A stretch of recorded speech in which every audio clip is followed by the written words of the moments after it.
Assalamualaikum warahmatullahi wabarakatuh. Waalaikumsalam warahmatullahi wabarakatuh. Innal hamdalillah nahmaduhu wa nasta'inuhu wa nastaghfiruh wa na'udzu billahi min shururi anfusina wa min sayyiati a'malina. Man yahdihillahu fala mudilla lahu wa man yudlil fala hadiya lahu. Asyhadu an la ilaha illallah wahdahu la syarika lahu wa asyhadu anna Muhammadan abduhu wa rasuluh.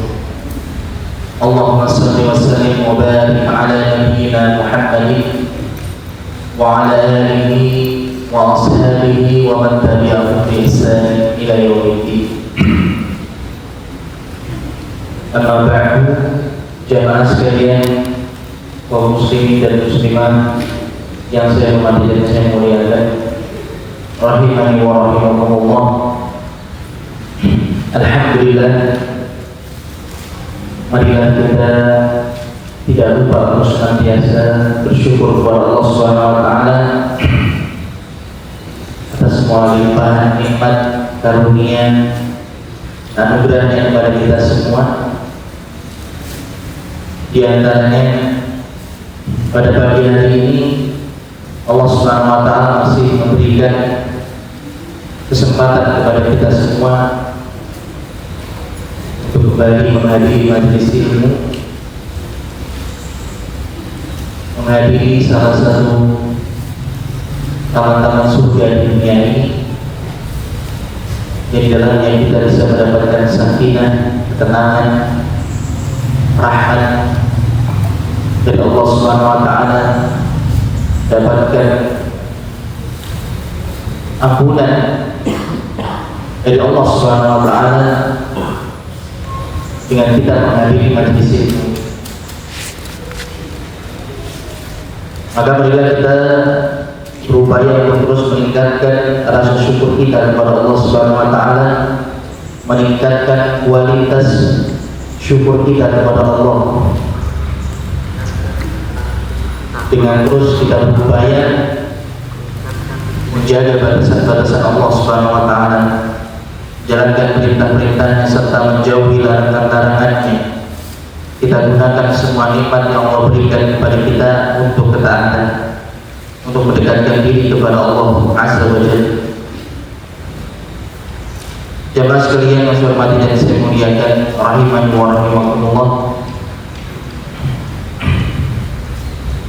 Kita akan melanjutkan pembahasan seputar tazkiyatun nafs, pensucian jiwa, yang kita ambil pembahasannya dari risalah yang berjudul Ashrul Qawaid fi Tazkiyatin Nafsi, 10 kaidah dalam pensucian jiwa, yang ditulis oleh Syekh Abdul Razak Ibni Abdul Muhsin Al-Badri hafizahullah ta'ala.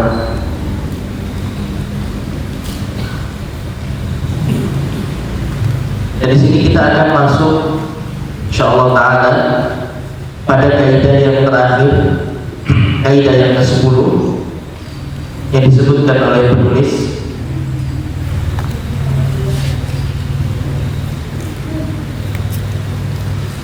Tidak terasa kita sudah hampir menyelesaikan pembahasan dari risalah ini. Sudah ada 9 kaidah atau 9 perkara yang sudah kita lewati pembahasannya, dan kita sudah sampai pada kaidah yang terakhir atau perkara yang terakhir yang harus kita perhatikan dalam upaya kita untuk mensucikan jiwa kita. Pada pembahasan terakhir di sini, beliau Syekh Rasul bin Allah Taala menyebutkan pembahasan tentang ma'rifatun nafsi, mengenal atau mengetahui keadaan jiwa kita.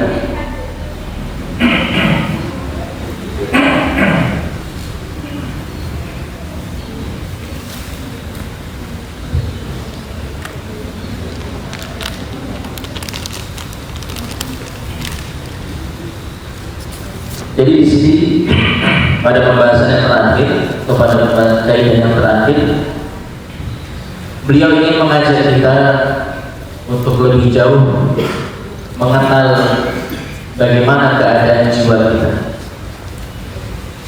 bagaimana hakikat jiwa kita yang harus kita jaga, yang harus kita senantiasa berupaya untuk membersihkan dan mensucikannya.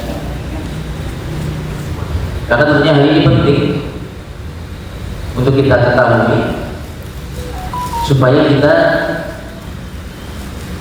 lebih mudah untuk mengupayakan kesucian jiwa kita.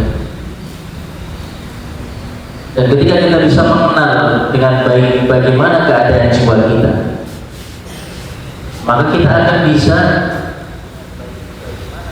melakukan langkah-langkah yang sesuai dengan keadaan jiwa kita. Apa yang harus kita lakukan, apa yang harus kita tempuh, apa yang harus kita upayakan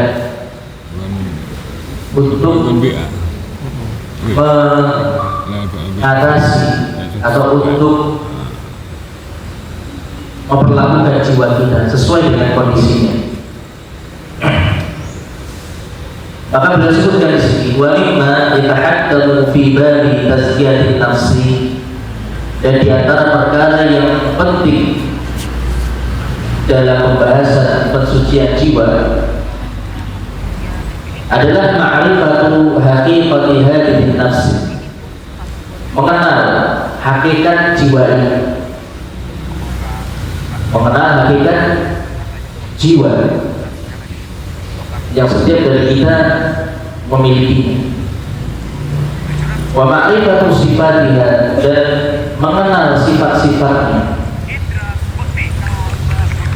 mengenal sifat-sifat jiwa, liyasbul al-iqtina'u biha wa ri'ayatuha, agar mudah bagi seorang hamba untuk memperhatikan dan menjaganya, wa mudawatuha min al-afati allati taqru 'alaiha, serta mampu untuk mengobati penyakit-penyakit yang mungkin datang atau yang mungkin hinggap pada jiwanya. Maka ini yang beliau sampaikan pada kaidah yang ke-10, pada pembahasan perkara yang ke-10. Kemudian beliau melanjutkan, waqad wasafallahu subhanahu wa ta'ala an-nafsa fi kitabihil karim bi thalathi sifatin masyhuratin ma'lumatin. Dan Allah subhanahu wa ta'ala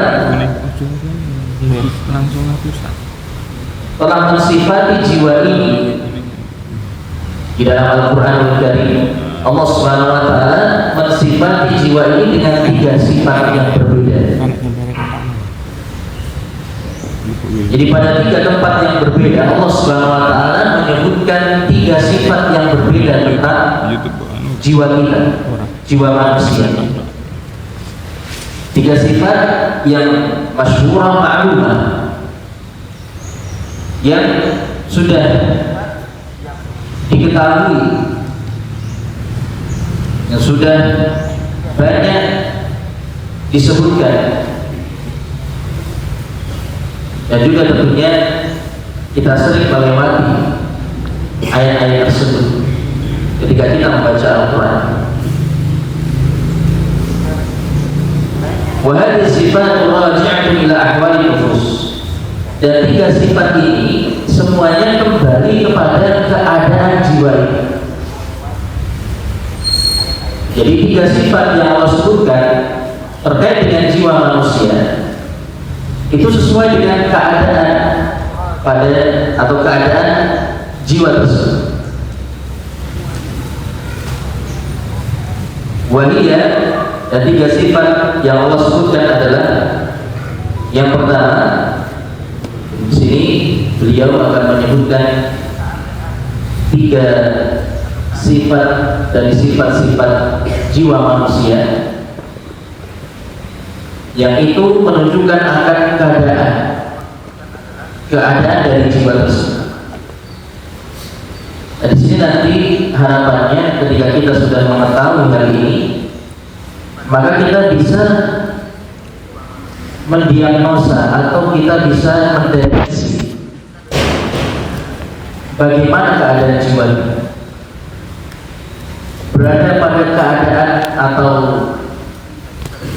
pada sifat yang manakah jiwa yang kita miliki. Maka beliau sebutkan di sini sifat yang pertama, Allah sebutkan an-nafsu al-mutmainnah, jiwa yang tenang, jiwa yang damai, jiwa yang tenang. Ini sifat yang pertama atau jenis jiwa yang pertama, jiwa yang tenang, jiwa yang mutmainnah, jiwa yang mendapatkan tumakninah, ketenangan, kedamaian, al-itminan. Wa hiya allati itma'annat bil iman wa dzikrillahi ta'ala wa ibadatihi wa husnil iqbal. Dan yang dimaksud dengan an-nafsu al-mutmainnah, jiwa yang tenang, yaitu jiwa yang merasakan ketenangan dengan keimanan dan mengingat Allah Subhanahu wa taala. Jadi jiwa, kondisi jiwa yang tenang, yang damai, yang tentram dengan terpenuhi oleh keimanan dan zikrullah, mengingat Allah Subhanahu wa taala. Wa ibadatihi, serta termakmurkan dengan ibadah kepada Allah Subhanahu wa taala. Wa husnul iqbal, dan senantiasa menghadap kepada Allah Subhanahu wa taala, senantiasa ingat kepada Allah Subhanahu wa taala, senantiasa menjadikan Allah sebagai tujuan,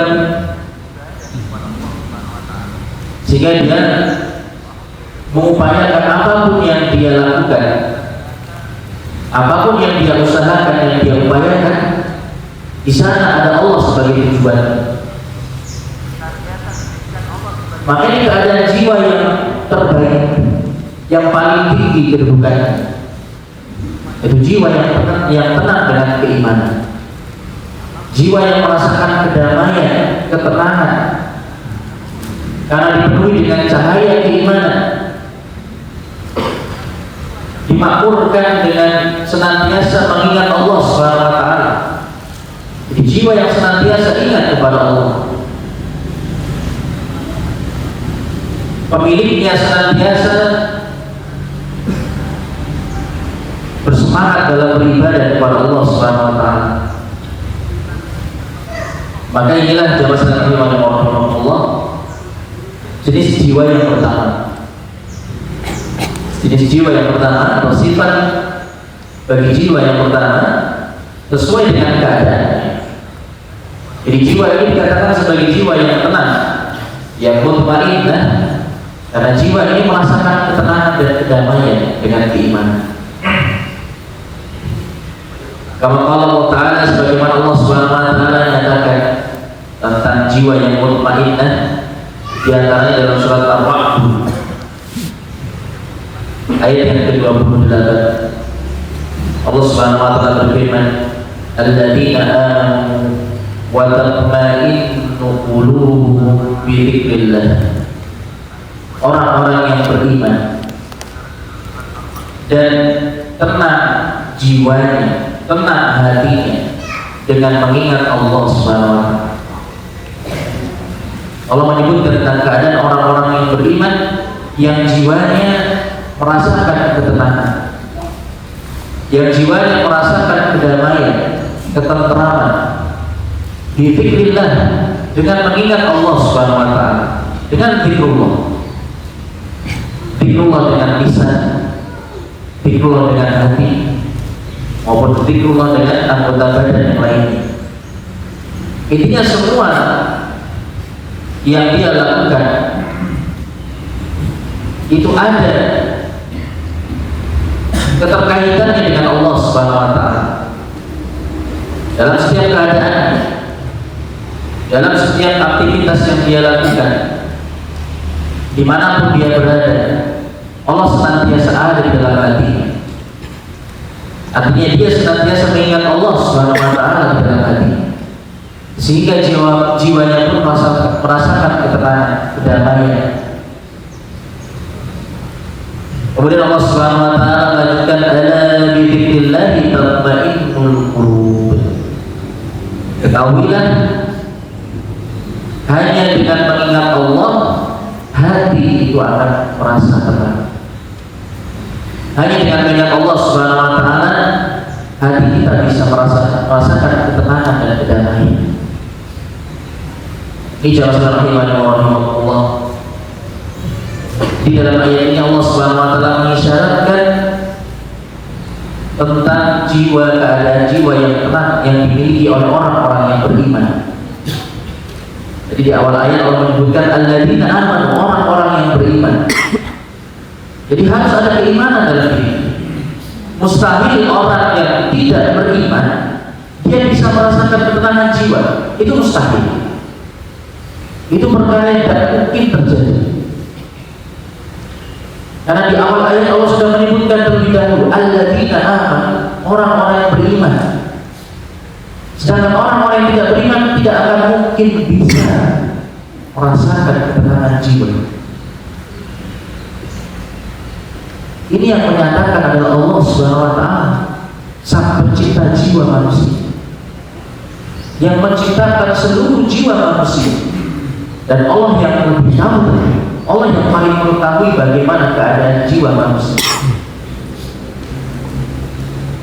Jadi harus ada modal keimanan dalam diri seorang hamba untuk merasakan ketenangan jiwa. Kemudian Allah menyebutkan bi dzikrillah, alladzina amanu wa tatma'innu qulubuhum bi dzikrillah. Orang-orang yang beriman dan hati mereka tenang dengan mengingat Allah Subhanahu wa Ta'ala. Karena tentunya orang-orang yang beriman itu berbeda-beda keadaan, berbeda-beda keadaannya dalam mengingat Allah Subhanahu wa Ta'ala. Maka sesuai dengan kadar seberapa besar, seberapa sering dia mengingat Allah Subhanahu wa Ta'ala, maka sesuai dengan itulah ketenangan yang bisa dia rasakan dalam jiwanya. Semakin sempurna dia dalam mengingat Allah, semakin sering dia mengingat Allah, maka hatinya pun, jiwanya pun akan semakin tenang. Kemudian Allah tegaskan di akhir ayat ini, ala bi dzikrillahi tatma'innul qulub. Tahuilah, hanya dengan mengingat Allah hati itu akan tenang, jiwa itu akan tenang. Jadi Allah Subhanahu wa Ta'ala menegaskan kepada kita semua bahwa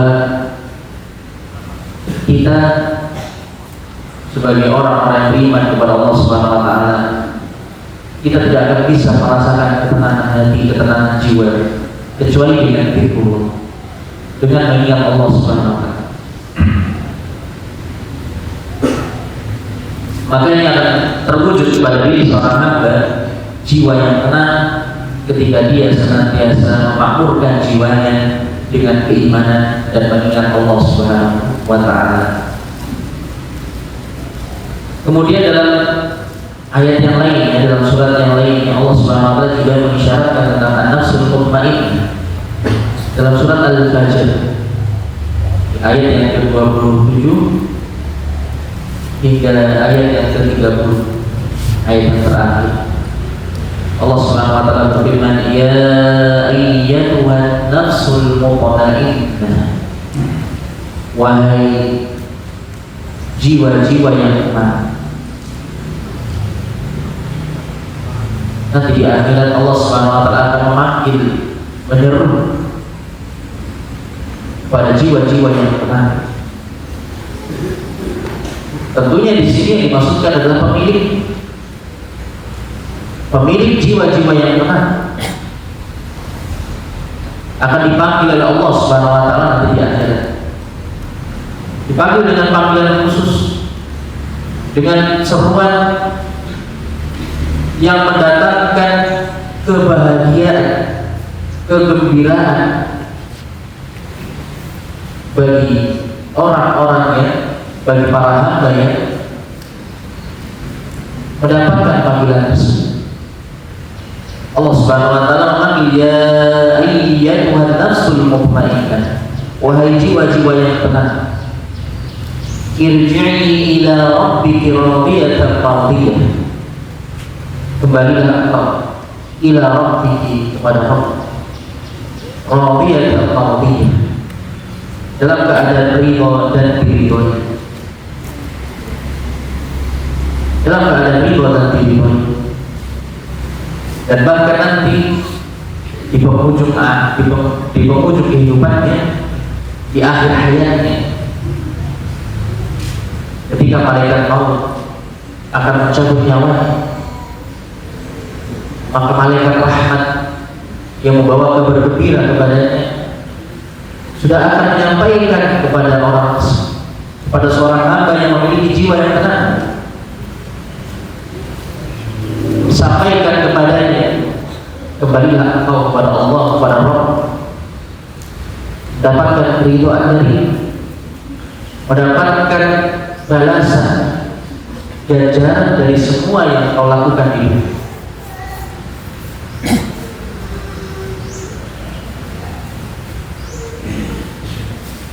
Irji ila rabbika radiyatan mardiyah, kembalilah engkau kepada Rabb dalam keadaan ridha dan diridhoi. Fadkhuli fi ibadi, dan masuklah engkau ke dalam golongan para hamba, para hamba Allah yang saleh. Wadkhuli jannati, dan masuklah engkau ke dalam surga. Maka jamaah sekalian rahimani wa rahimakumullah, tentunya kita ini termasuk ke dalam golongan hamba-hamba Allah yang mendapatkan keseruan yang telah dipanggil Allah Subhanahu wa taala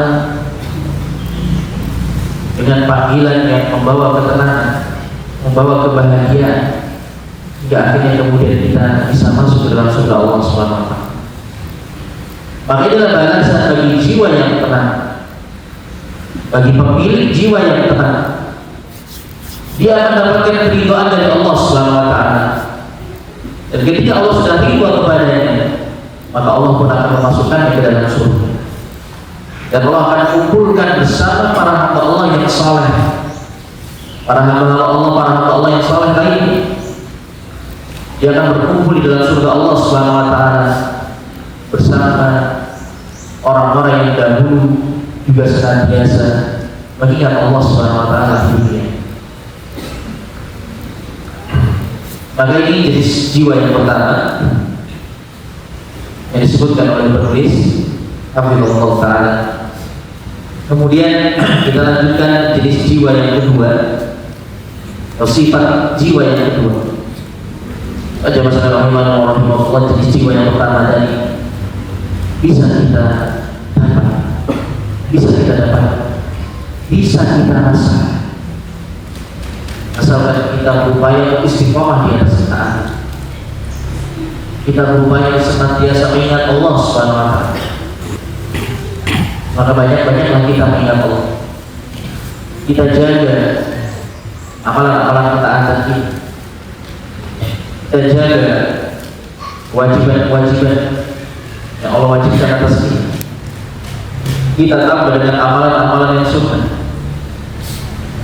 Kita berusaha untuk menjauhkan diri kita dari semua perkara-perkara yang dilarang oleh Allah Subhanahu wa taala. Jadi ini bisa kita rasakan. Dan semoga kita semua yang hadir di sini paling tidak pernah merasakan. Semoga nanti bisa untuk menjaga. Ketika kita merasakan semangat dalam beribadah, ketika kita merasakan benar-benar jiwa kita ini tenang, damai, tentram, maka saat itulah jiwa kita bisa jadi dalam keadaan nafsu al-mutmainnah.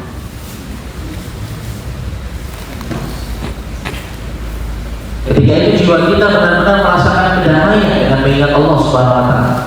Dan itu merupakan kelezatan, kenikmatan yang tiada tara, yang tidak akan bisa dibandingkan dengan kenikmatan apapun jemaah. Kenikmatan yang kita rasakan ketika ini, ketika jiwa kita tenang, damai dengan mengingat Allah Subhanahu wa taala, itu tidak bisa dibandingkan dengan kenikmatan apapun di dunia. Karena itu merupakan bagian dari kenikmatan di dalam surga. Di antara kenikmatan yang akan dirasakan oleh seorang hamba di dalam surga Allah adalah ketenangan, kedamaian, ketenteraman, dengan senantiasa mengingat Allah Subhanahu wa taala. Jadi ketika kita sudah bisa merasakan bagian dari kenikmatan itu di dunia, maka itu di antara nikmat yang terbesar yang bisa kita rasakan di dunia. Kemudian di jiwa yang kedua, an-nafsu al-lawwamah. An-nafsu al-lawwamah, jiwa yang senantiasa mencela dan menyesali pemiliknya. Ini tingkatan jiwa yang kedua, di bawah tingkatan yang pertama, di bawah jenis jiwa yang pertama, yaitu jiwa yang senantiasa mencela dan menyesali pemiliknya, menyesali apa yang dilakukan oleh pemilik jiwa tersebut. Maka apa maksudnya di sini jamaah sekalian rahimahullah? Kita lihat penjelasan dari beliau, wa hiya allati taluqu sahibaha ala fi'lil khata', yaitu jiwa yang mencela pemiliknya ketika pemiliknya melakukan kesalahan, melakukan perbuatan dosa, au taksirihi fil wajib, atau dia meremehkan atau melantarkan perkara yang wajib, dia meninggalkan perkara yang wajib, au taqridihi fi ta'ah, atau kekurangannya dalam ketaatan. Jadi ketika jiwa ini mendapatkan pemiliknya terjatuh ke dalam kesalahan, terjatuh dalam perbuatan dosa, meninggalkan perintah Allah, melanggar larangan Allah Subhanahu wa taala, jiwanya akan memberontak. Jiwanya akan mencela pemilik, akan menyesali apa yang dilakukan oleh pemilik. Itulah jenis jiwa yang kedua.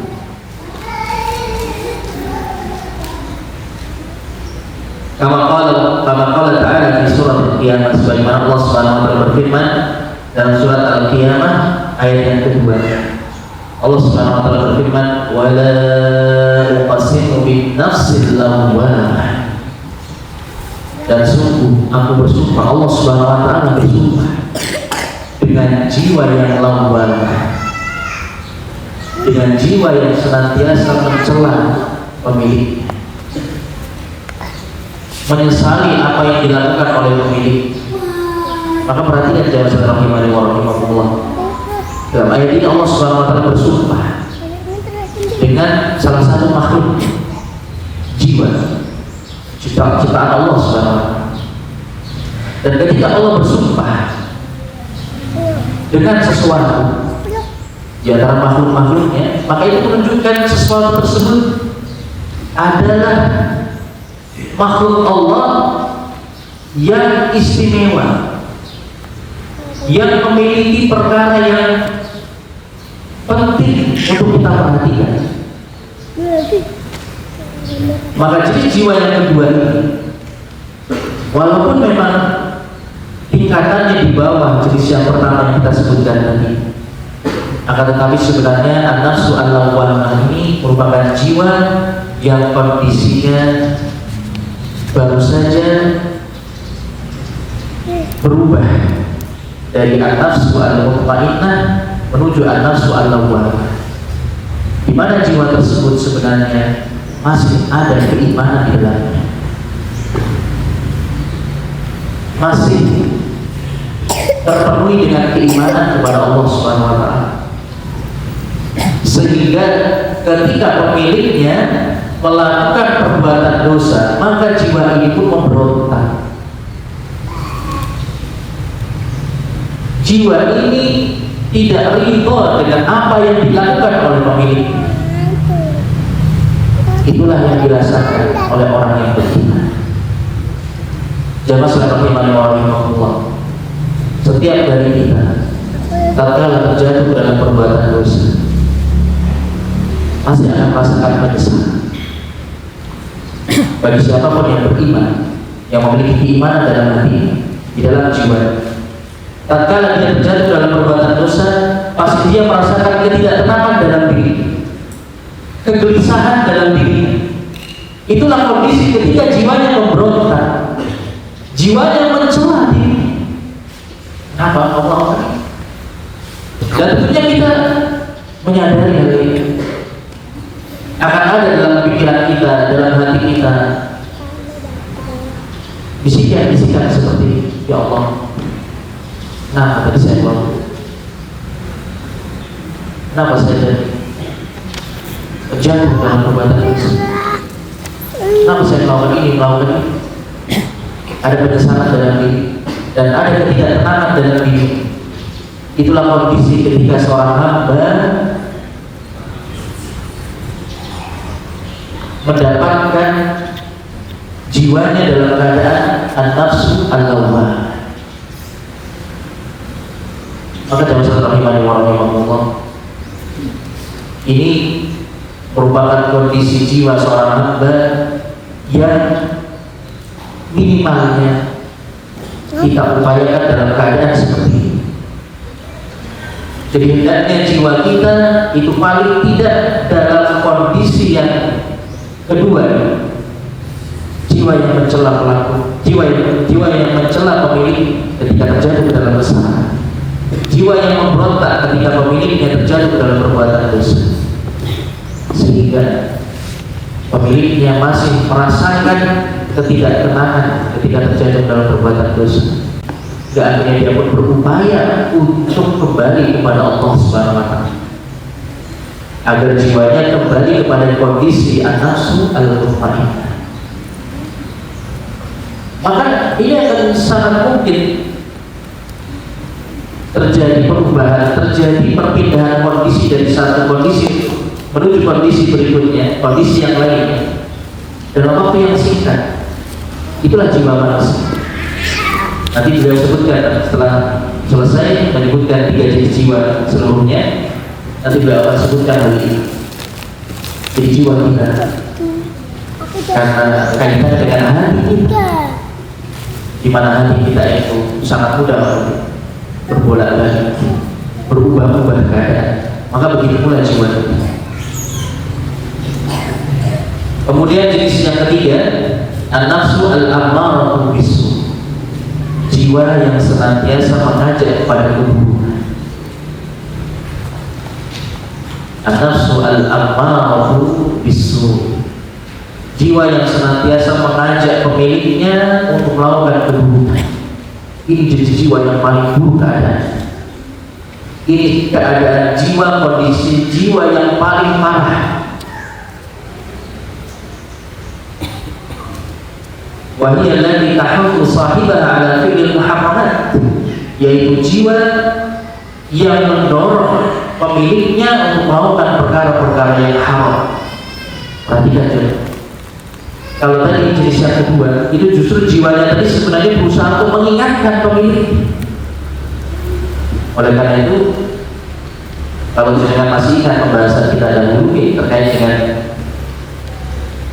pembahasan atau kaidah yang keberapa itu, di mana kita harus menutup semua celah-celah, ya, menutup semua pintu-pintu yang bisa mengarahkan kepada perkara-perkara yang diharamkan oleh Allah Subhanahu wa taala dalam rangka untuk menjaga kesucian jiwa kita. Maka dalam hadis yang disebutkan pada pembahasan itu, Allah mengatakan ketika kita berupaya menempuh jalan yang lurus, jalan ketaatan, di sana ada wa'idullah fi qalbi kulli muslim. Di sana ada penasihat dari Allah Subhanahu wa taala dalam hati setiap orang yang muslim. Dalam hati setiap muslim itu ada penasehat dari Allah Subhanahu wa taala. Itulah jiwanya yang berupaya mengingatkan diri, karena jiwanya tadi masih memiliki keimanan, sehingga ketika dia pemiliknya ingin melakukan suatu perbuatan dosa, jiwanya tadi sudah mengingat, sudah ada gejolak dalam jiwa antara melakukan atau tidak. Jiwanya mengingatkannya untuk tidak melakukannya, sedangkan bisikan-bisikan syaitan mengajaknya untuk melakukan, sehingga ada pertempuran, ada gejolak dalam diri seorang. Itulah kita rasakan ketika ada bisikan-bisikan untuk melakukan perbuatan dosa. Itu keadaan jiwa yang masih ada harapan untuk bisa diperbaiki, masih besar kemungkinannya untuk bisa disembuhkan, dibersihkan kembali. Karena jiwa tersebut tidak nyaman dengan perbuatan dosa yang dilakukan pelaku pemilik. Beda dengan jenis jiwa yang ketiga. Justru jiwa ini mendorong pemiliknya untuk melakukan keburukan. Jadi faktor eksternal, bisikan-bisikan syaitan mendorongnya untuk melakukan maksiat. Faktor internal pun juga mendorongnya untuk melakukan maksiat. Sehingga seorang hamba yang seperti ini keadaannya, bisa kita bayangkan. Tentunya dia sangat sulit untuk bisa terlepas dari maksiat. Dia akan sulit untuk bisa meninggalkan semua ajakan-ajakan untuk melakukan perbuatan dosa, hingga akhirnya dia pun sering terjatuh ke dalam perbuatan-perbuatan yang dilarang oleh Allah Subhanahu wa taala. Wattinabul adzan, menerjang perbuatan-perbuatan dosa, melakukan perbuatan-perbuatan yang haram, menerjang perbuatan-perbuatan dosa, wa taqulu ila mawadhi'il munkarat, sehingga menggiring pemiliknya kepada perkara-perkara yang mungkar, kepada kemungkaran-kemungkaran, wa mawadhi'ir radilah, pada perkara-perkara yang rendah, wa tadfa'uhu ila fi'il qaba'ih wal radha'il, dan terus mendorongnya untuk melakukan perkara-perkara yang buruk, perkara-perkara yang hina di sisi Allah Subhanahu wa taala. Maka ini jenis jiwa yang paling buruk keadaan. Jangan sampai jamaah sekalian rahimahullah, jangan sampai jiwa kita sampai seperti ini keadaan. Maka ini bisa dikatakan kondisi jiwa yang sudah akal, penyakitnya itu sudah parah dan sudah sulit untuk disembuh. Tapi tentunya tidak ada yang sulit bagi Allah Subhanahu wa taala ketika seorang hamba dia memiliki tekad untuk memperbaiki jiwa. Maka Allah sebutkan jenis yang ketiga ini, Allah sebutkan di dalam Al-Quran dalam surat Yusuf. Surat Yusuf ayat yang ke-53, Allah Subhanahu wa taala berfirman tentang ucapan Nabi Yusuf alaihissalam, "Wa ma ubarri'u nafsi, inna nafsa la'ammaratun bisu'i illa ma rahimah." Nabi Yusuf mengatakan, "Wa ma ubarri'u nafsi, aku tidaklah menganggap diriku ini suci. Aku tidaklah menganggap diriku ini jauh dari keburukan. Aku tidak menganggap jiwaku ini suci." Ini ucapan Nabi Yusuf alaihissalam. Kemudian beliau mengatakan, karena sesungguhnya jiwa itu senantiasa mengajak kepada keburukan, kecuali yang dilaknati oleh Allah. Maka jamaah sekalian rahimahullah, jenis jiwa yang ketiga ini merupakan tabiat dasar jiwa manusia. Ini merupakan tabiat dasar jiwa manusia. Ketika jiwa tersebut belum tersinari dengan cahaya keimanan, maka jiwa tersebut secara tabiat itu condong kepada kemudahan. Maka oleh karena itu kita harus upayakan jiwa kita jangan sampai terus berada pada kondisi yang ketiga ini. Harus segera kita perbaiki, harus segera kita isi dengan keimanan, harus segera kita biasakan dengan ketaatan.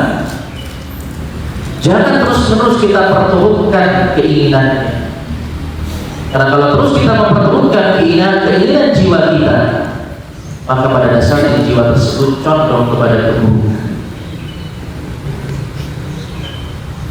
Maka lihat dari ucapan dari Nabi Yusuf alaihissalam, seorang nabi yang tentunya beliau memiliki jiwa yang suci, tapi beliau saja mengatakan bahwa ada kekhawatiran dalam diri beliau terhadap jiwa. Beliau tidak merasa bahwasanya beliau benar-benar bisa selamat dari dorongan-dorongan jiwa. Karena disebutkan pada ayat-ayat sebelumnya terkait dengan fitnah ujian yang menimpa Nabi Yusuf alaihissalam, di mana beliau mendapatkan ujian berupa wanita, diajak berzina oleh seorang wanita yang cantik, yang memiliki kedudukan, memiliki kekayaan. Tinggal hanya beliau dan wanita tersebut di dalam ruangan yang terkunci. Ini ujian yang berat. Bahkan Allah mengatakan walaqad hammat bihi wa hamma biha. Dan sungguh wanita tersebut sudah memiliki keinginan kepada Yusuf, dan Yusuf pun sebenarnya juga sudah memiliki keinginan kepada wanita tersebut.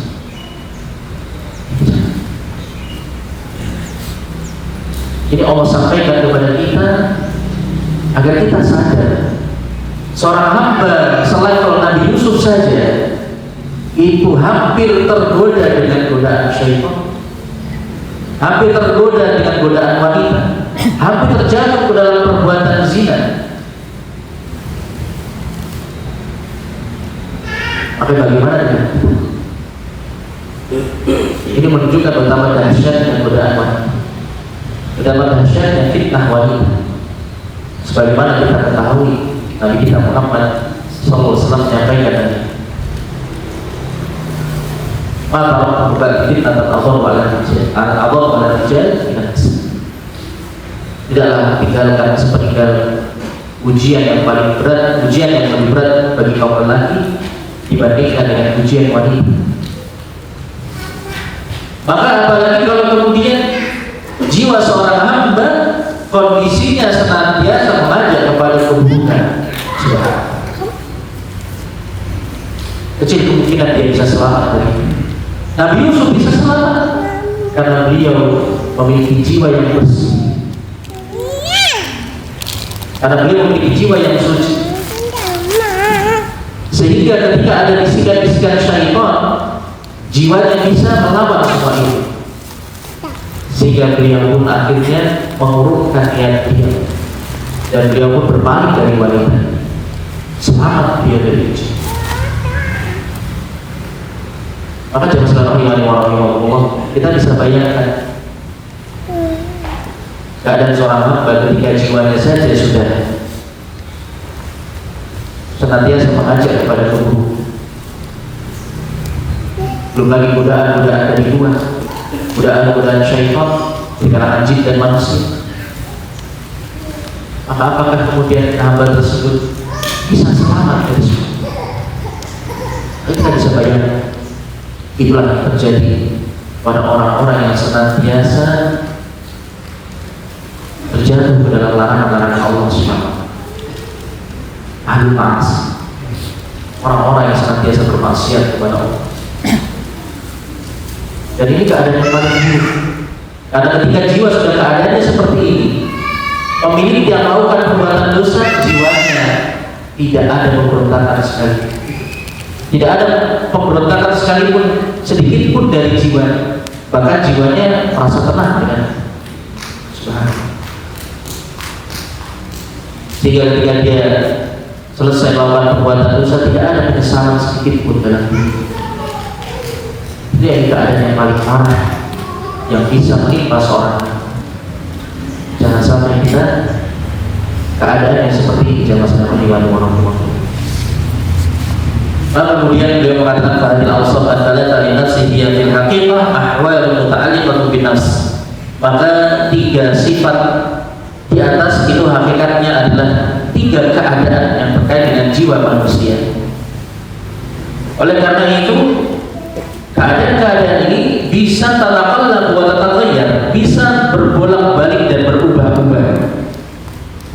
Bihasabil waridati allati yaridu 'ala an-nafs, sesuai dengan perkara-perkara yang dialami oleh jiwa tersebut, sesuai dengan perkara-perkara yang datang kepada jiwa tersebut. Kalau yang datang kepada jiwa tadi merupakan cahaya keimanan, zikrullah, ibadah, amalan-amalan ketaatan, maka jiwa tadi akan semakin tenang. Dan ketika mungkin sesuatu kali, sesekali atau suatu saat pemiliknya terjatuh dalam perbuatan dosa, jiwa tersebut langsung memberontak, sehingga pemiliknya langsung sadar dan kembali bertaubat kepada Allah, sehingga bisa kembali menjadi jiwa yang tenang. Tapi kalau yang datang kepada jiwa tadi perbuatan-perbuatan dosa, ucapan-ucapan kotor, pikiran-pikiran kotor, perbuatan-perbuatan maksiat, kesyirikan, bid'ah, khurafat dan yang lainnya masuk atau datang kepada jiwa tadi, akhirnya jiwa tersebut menjadi an-nafsu al-ammarah bis-su'.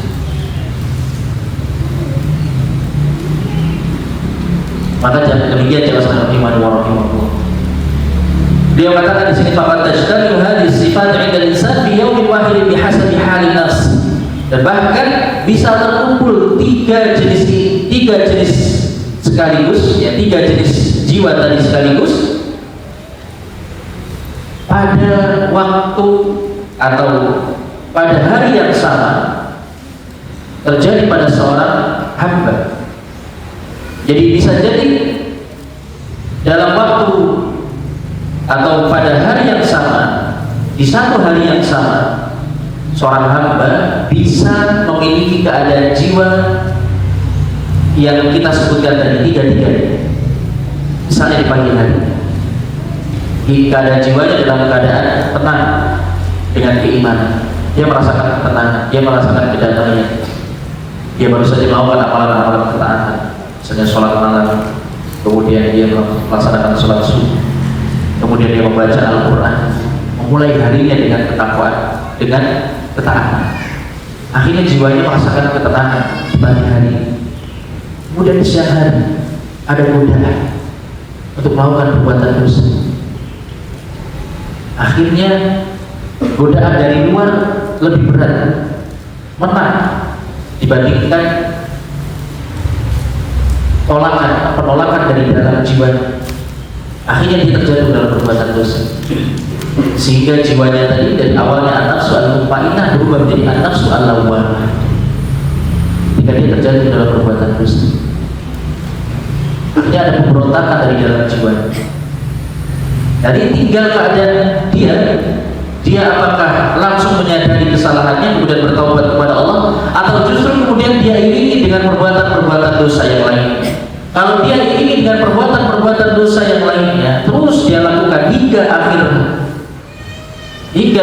di akhir hari tersebut, atau bahkan hingga di malam hari dia terus melakukan perbuatan dosa, maka akhirnya jiwanya lama-lama menjadi an-nafsu al-ammarah bis-su'.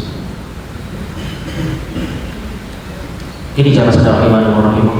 Ini mungkin saja terjadi bagi seorang anak. Kita ingat Rasulullah pernah mengatakan,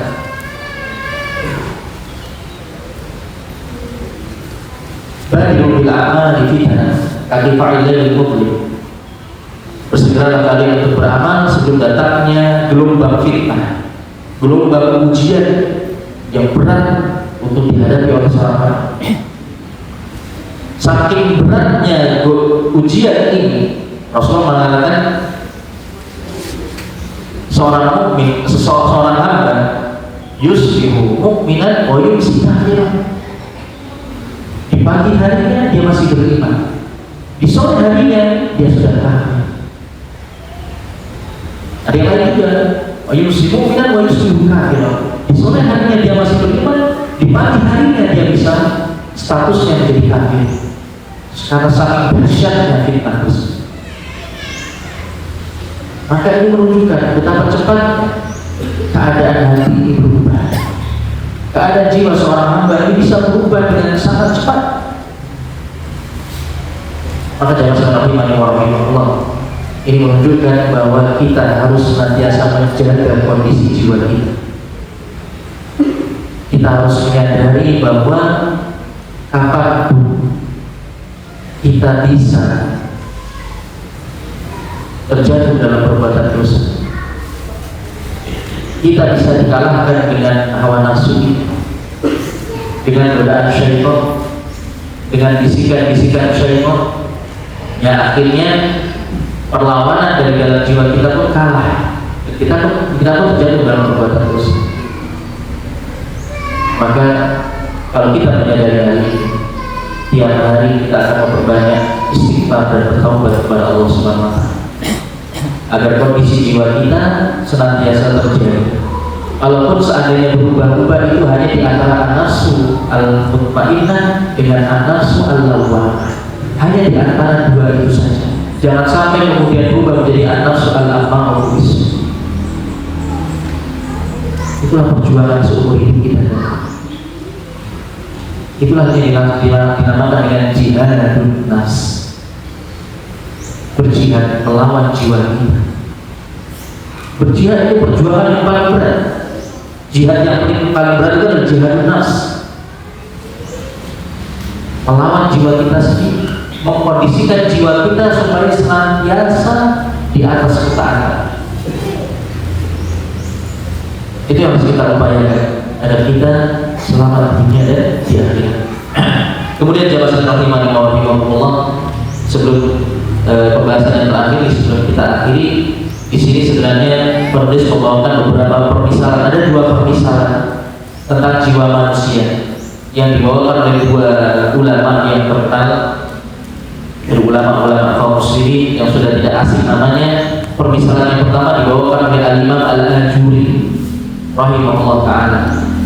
Permisalan yang kedua dibawakan oleh Al-Imam Ibnu Qayyim rahimahullah ta'ala. Mungkin saya sebutkan secara ringkas saja di gambaran ini.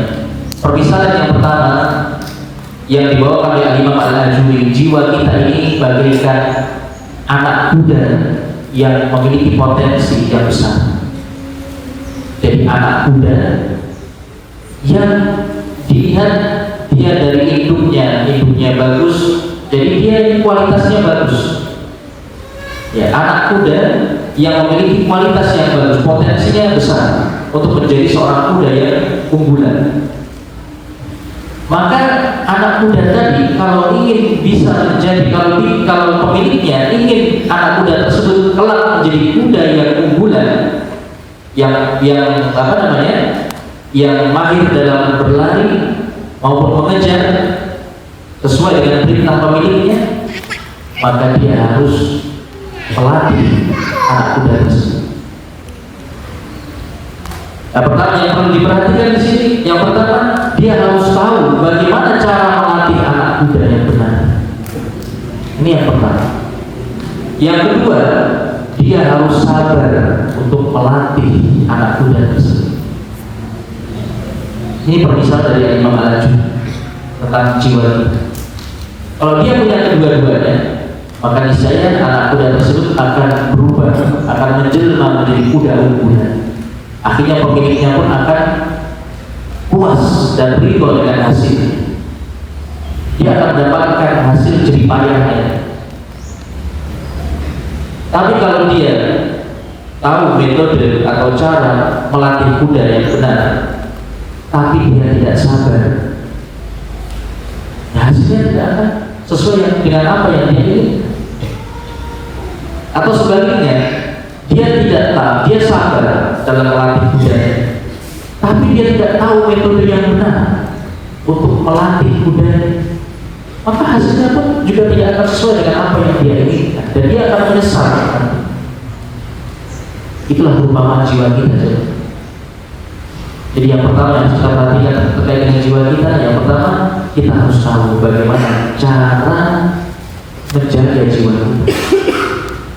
Bagaimana cara untuk mengkondisikan jiwa kita senantiasa bersih dan suci. Itu yang pertama. Kemudian yang kedua, kita harus sabar. Ini yang kita mau bahas dari awal hingga akhir. Itu metode, sebagian metode yang bisa kita lakukan untuk mensucikan jiwa kita. Ini teori yang sudah kita ketahui. Tinggal yang kedua, kita sabar atau tidak untuk mewujudkan. Kita memiliki kesabaran atau tidak untuk terus berupaya mengkondisikan jiwa kita di atas ketaatan. Kalau terpenuhi dua-duanya, maka niscaya kita akan merasakan hasilnya nanti. Kita akan merasakan hasil di akhirat kelak ketika kita menghadap Allah Subhanahu wa Ta'ala dan menghadap jiwa kita tenang, hati kita selamat dari segala keburukan. Itu perumpamaan yang pertama yang dibawakan oleh Imam Al-Ajuri rahimahullah ta'ala. Ada perumpamaan yang dibawakan oleh Ibnu Qayyim rahimahullah, maka jiwa manusia ini bagaikan sebuah gunung besar yang ada di tengah jalan yang harus dilewati oleh seorang hamba untuk berjalan menuju kepada Allah Subhanahu wa Ta'ala. Jadi jiwa manusia itu bagaikan gunung yang besar yang harus dia daki, yang harus dia naiki, yang harus dia lampaui untuk bisa sampai kepada Allah Subhanahu wa Ta'ala. Sedangkan di gunung tadi banyak rintangan, banyak halangan, banyak sekali perkara-perkara yang membuat dirinya sulit untuk bisa melampaui. Maka butuh perbekalan keimanan, butuh lentera keimanan untuk bisa menaiki gunung tersebut hingga bisa sampai untuk bisa melewati rintangan-rintangan yang ada di sepanjang gunung tersebut.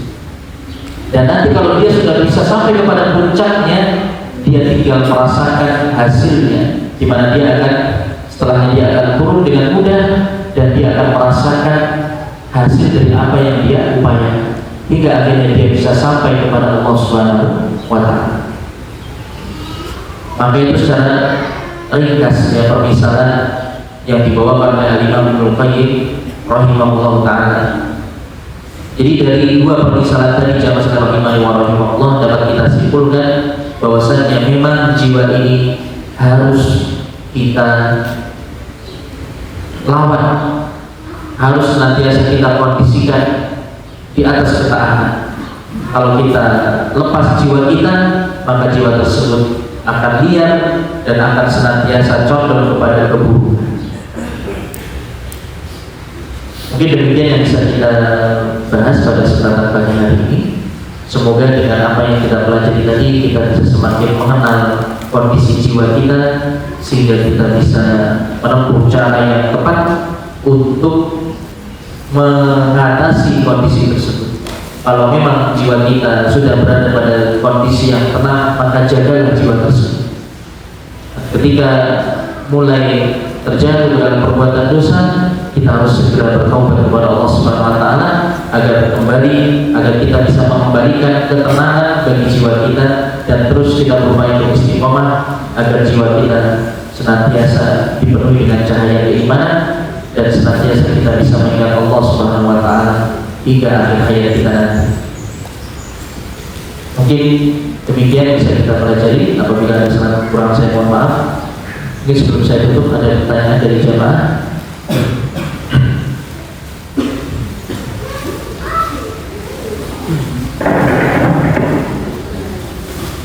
Monggo bapak-bapak, ibu, jika ada yang mau bertanya. Ya, di sini ada pertanyaan ya, bagaimana indikasi hati yang tenang dan bagaimana agar hati kita tenang. Ya, secara garis besar tadi sudah saya sampaikan bahwasanya keadaan atau indikasi ya tanda bahwasanya hati seorang hamba itu tenang ketika dia merasakan kedamaian, ketenangan dalam jiwanya. Jadi tentunya bisa kita rasakan Ketika kita merasakan kelezatan dalam beribadah, kita merasakan kenikmatan dengan kedekatan kepada Allah Subhanahu wa taala.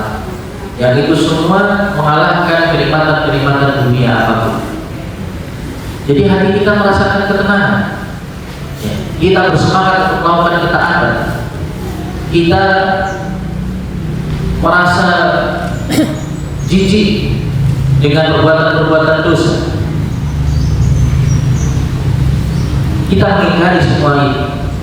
Jadi kita benar-benar dalam kondisi semangat untuk menjalankan ketaatan kepada Allah Subhanahu wa taala, menjalankan perintah dan menjauhi larangan. Maka itu indikasi yang kuat di mana kondisi itu, kondisi hati kita dalam keadaan an-nafsu al-mutmainnah. Kemudian kiat-kiatnya, ya di antaranya tadi kita sebutkan, yaitu senantiasa kita, yang pertama zikrullah, kita banyak-banyak mengingat Allah Subhanahu wa taala.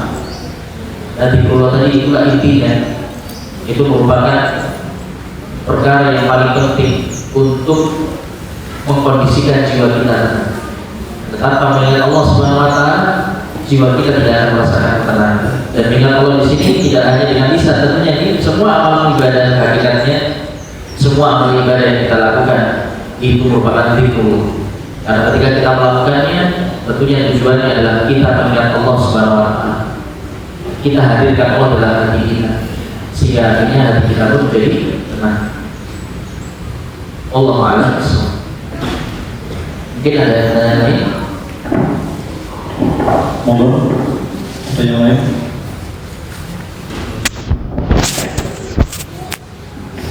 Kalau tidak ada, bisa cukupkan dulu sampai di sini. Sekali lagi saya mohon maaf apabila ada salah kekurangan. Dan nanti insya Allah pertemuan berikutnya kita masih ada pembahasan terakhir dari risalah ini, penutup dari penulis, dan pembahasan penutupan nanti Fatimah, yang penutupan dari risalah ini nanti ada nasihat-nasihat yang bagus dari beliau yang bisa semakin menguatkan diri kita untuk terus berupaya untuk mensucikan jiwa kita. Insyaallah kita lanjutkan pada pertemuan berikutnya. Kita tutup, kita akhiri. Wallahu a'lam bishawab. Alhamdulillahirabbil alamin. Wassallallahu ala nabiyyina Muhammadin wa ala alihi wa sahbihi ajma'in. Subhanakallahumma wa bihamdika asyhadu an la ilaha illa anta astaghfiruka wa atubu ilaik. Assalamualaikum warahmatullahi wabarakatuh.